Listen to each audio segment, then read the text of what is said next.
Mi nombre es Giovanni Romero, juego en el Caracas Fútbol Club, soy defensa central y bueno, estamos con la selección, un partido amistoso que vamos a España, sobre el Mundial de Brasil 2014, bueno, tenemos bastantes esperanzas, estamos trabajando a conciencia, tratando de hacer las cosas bien, ir paso a paso.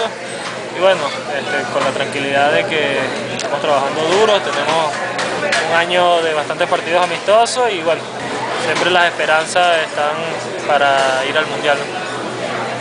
Gracias.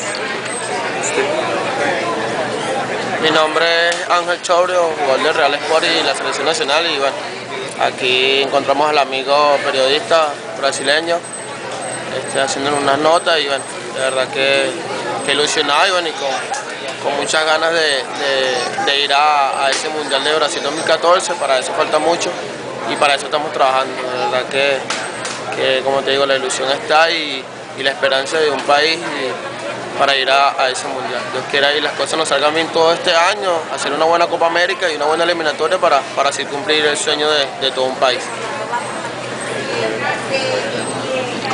Hola, mi nombre es Eli Hernández, jugador del Deportivo Petare, y como venezolano, jugador y fanático de la Vinotinto, tengo una gran esperanza e ilusión de que vamos a ir al Campeonato Mundial y primero que nada ahora tenemos este partido amistoso y luego la Copa América.